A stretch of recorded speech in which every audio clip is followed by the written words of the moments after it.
Hey Kenny, hey Evan, how you guys doing? It's been a little while, huh? Hey, I hope you guys are doing great and had a safe trip back to DC. Like I told you, I found two of the coins that were put on the railroad tracks. They actually flew 6 feet or more away.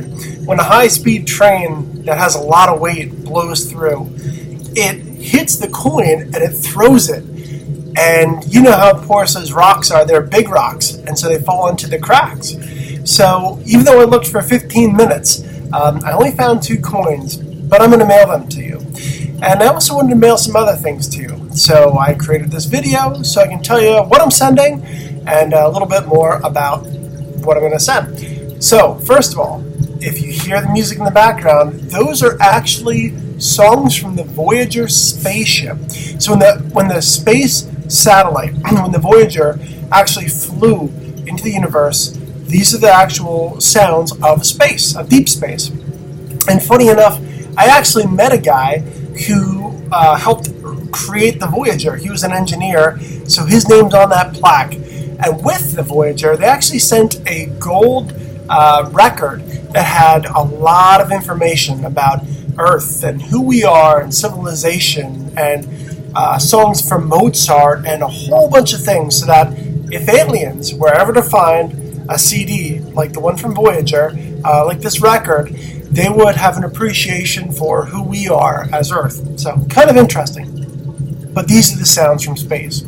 Also, if you notice this nerdy hat, you can see it stands for the Aircraft Owners and Pilots Association, AOPA. I'm sure that Uncle Warren belongs to AOPA. It's one of the most common clubs that pilots join. And this hat actually came from my aunt. My aunt was a pilot, and she was a pretty neat woman. She hitchhiked around the world twice. And she was in this place called Tiananmen Square. Your parents would know this. So there was a very famous uprising. There was a very famous confrontation or protest. And so she was actually at this protest a week before it happened, and this made worldwide news. So she is a pretty neat lady. Like I said, she traveled around the world twice, hitchhiked, and she lived in Alaska most of her life. And she was a very, very bright woman. Had her doctorate in engineering, which many, many years ago was unusual, actually, for a woman to have that kind of education. So she was very smart, but she was also a pilot. And so she was a member of AOPA, and she loved flying seaplanes and loved flying planes, especially up in Alaska. So that's the hat. And even nerdier, that signature on the bottom was from an air show when I was your age, Kenny. I went to an air show locally, and I got an F-14's autograph, a pilot's autograph who flew an F-14. So, nerdy hat, but I wore it just for this video.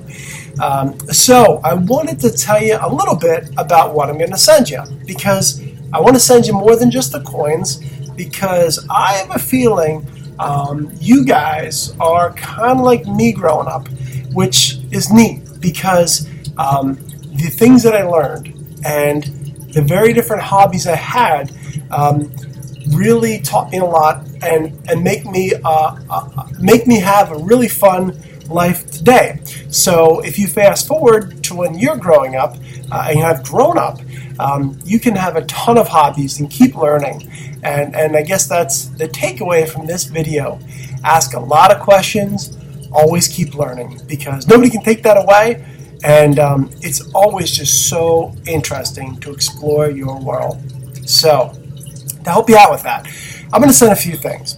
The first thing I'm going to send is actually a model. I love models. Models are kind of nerdy, but they are super fun because you can build real things, just smaller scale. And they look neat in your room, hanging up.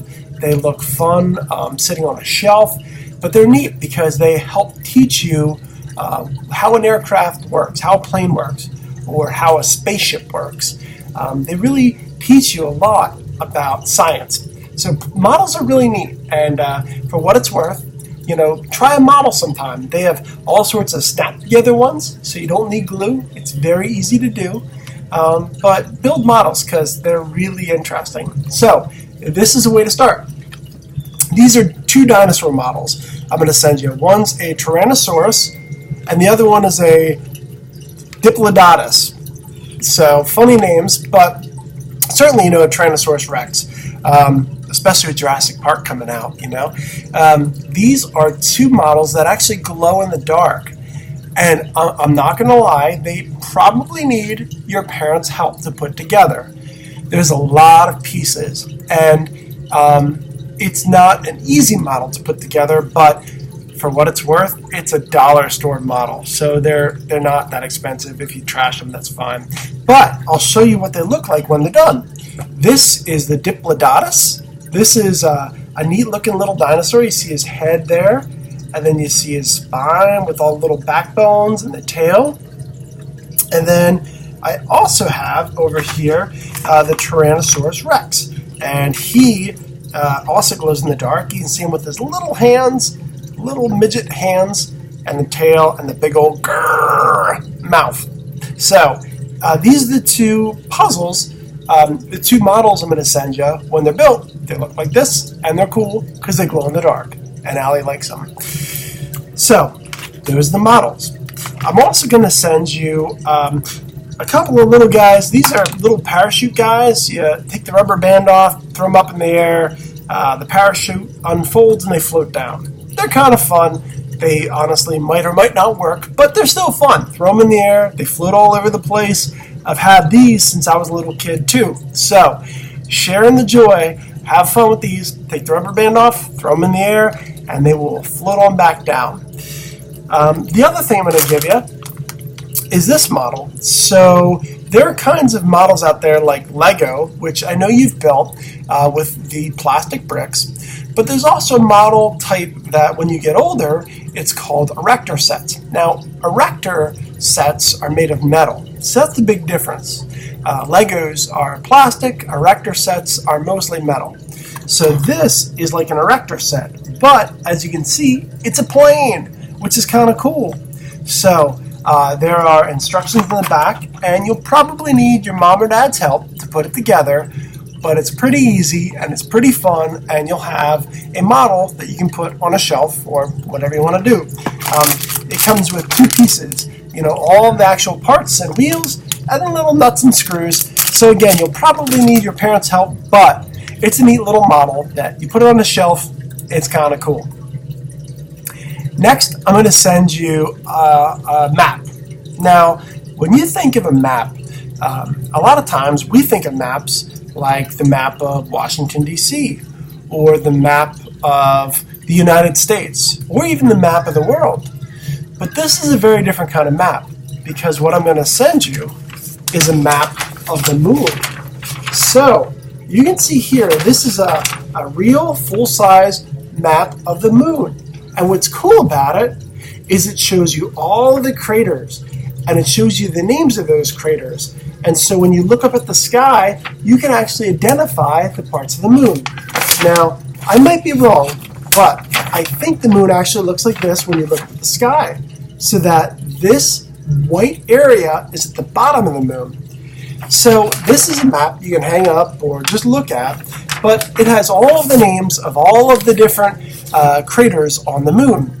And you can even look up where the astronauts landed when they went up there and walked around on the moon, which is pretty neat. Now, although that's a map of the moon, what makes it really special is when you can look up at the moon and see it with your own eyes. You can always look up pictures on the internet, and you can always see pictures of the moon close up on the internet, and that's neat. But I think it's really special when you can look through a telescope or binoculars, and you can see what the moon looks like in your own eyes. There's something very different about seeing it with your own eyes. It makes it very, very special. And so I've included that map. Take a look sometime. When it's a clear night, take a look at the moon. Maybe you'll recognize some of the things that you see in the picture. The last thing I'm going to send you is a pretty special book. And here's the story. There was a program called Space Camp. And Space Camp was a camp that was run by NASA, the folks who launched the space shuttle and rockets. At this camp, you learned all sorts of things about space. You were able to jump around like there was no gravity. You were able to learn about rocketry and model rockets and how rockets go up in the air. And you were able to learn about how a space shuttle launches. And so what was neat about it is they had a real inside of a spaceship. They had a real inside of the space shuttle. And so when you would pretend to launch, when you would pretend to be in the spaceship, you would flick the buttons, you would push the different buttons, and it was like a real spaceship. And so you fake flew into space. It was a really amazing experience. I loved it. And I'm not sure if they have it anymore. But when I went there because I had won a scholarship. And so it was a great experience. About a month later, I had applied, and I had also won another scholarship to Space Camp. Well, I had already been to the Space Camp where they teach you about space. And so I had another scholarship, I had another chance to go, and I went back to this program, this school, called Aviation Challenge. I've always loved aircraft, I've always loved planes, and so this camp taught you about planes, how they fly, different kinds of planes, and what was really special about it is they had simulators. They had fake planes that you could fly, where they actually took real plane cockpits. A cockpit is where the pilot flies, so they took real plane parts, and you got to sit in this cockpit where the pilot flies and pretend to be a pilot. And so it was very neat because you got to press the buttons and you got to fly the plane, and it was neat because you could shut the top over your head and the computer made it look like you were flying. All around you were computer monitors or TV monitors, so you could actually pretend you were flying and it looked just like you were flying. Pretty neat. Also at Aviation Challenge, you could learn about how airplanes fly, and down the road you'll be able to learn more about lift, why planes go in the air, and you'll learn about how planes steer.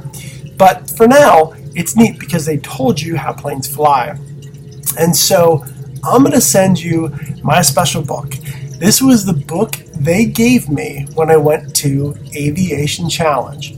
Now, the book is meant for folks who might be a little bit older than you. You will still love it, however old you are, but you will really begin to enjoy it in about a couple of years. And